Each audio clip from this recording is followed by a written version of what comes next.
ليه النبي كان بيتسحب وبيمشي على صوابع رجليه وهو بيدفن الخادم بتاعه؟ ثعلبة كان دايما بيخدم النبي في كل شيء، وفي يوم النبي بعته علشان يقضي حاجة، فمر ثعلبة على بيت راجل من الأنصار من أهل المدينة، فشاف مرات الراجل الأنصاري دي وهي بتغتسل وهي عريانة تماما، فأطال النظر إليها. بعد كده أخده الخوف وخاف إن الوحي ينزل على النبي محمد صلى الله عليه وسلم ويعرفه باللي حصل، فخاف إن هو يرجع للنبي محمد تاني ومشي وهو حزين في جبال ما بين مكة والمدينة، وفضل قاعد هناك في الجبل ده لمدة 40 يوم. بعدين نزل سيدنا جبريل على النبي محمد وقال له: يا رسول الله، إن الله يقرؤك السلام، ربنا بيقول لك يا محمد في راجل من أمتك مستخبي في جبل ما بين مكة والمدينة. وفي لحظتها أمر النبي سيدنا عمر بن الخطاب وسيدنا سلمان الفارسي إن هم يروحوا يجيبوا له الخادم ثعلبة من الجبل، ولما رجعوا بيه من الجبل قالوا له: هذا هو يا رسول الله. النبي قال له: ليه غبت عنا يا ثعلبة؟ فقال له: علشان ذنب عملته يا رسول الله. قال له: انا هقول لك على آية تقولها من القرآن الكريم تمحو بيها كل الخطايا والذنوب اللي انت عملتها. فقال له: قول يا رسول الله وعلمني تلك الآيات. فالنبي قال له: قول: ربنا آتنا في الدنيا حسنة وفي الآخرة حسنة وقنا عذاب النار. فثعلبة رد على النبي وهو متأثر وحزين وقال له: ذنبي أكبر من كده يا رسول الله. فالنبي رد عليه وقال له: لا،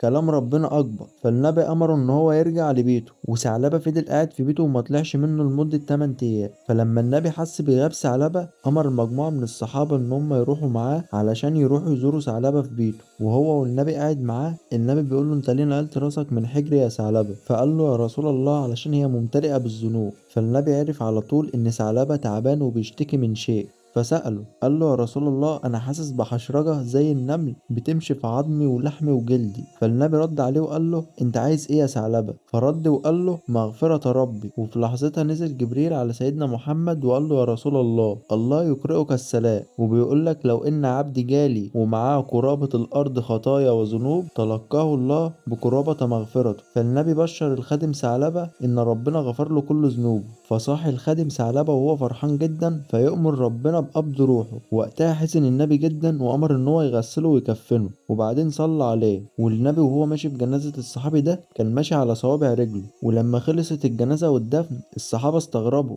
وسألوا النبي وقالوا له: يا رسول الله، شفناك وانت ماشي في جنازة الصحابي ثعلبة على صوابع رجليك، ايه اللي حصل؟ قال النبي: والذي بعثني بالحق ما قدرتش اضع رجلي على الارض من كثرة الملائكة اللي نزلت من السماء عشان تشيع جنازة ثعلبة. واللي نفهمه من القصة اللي احنا حكيناها ان رحمة ربنا وسعت كل شيء، وان اي انسان مهما يعمل اي ذنب ولو قرر يتوب لربنا وحس بالحسرة والندم ربنا يتقبل توبته وبيغفر له كل ذنوب.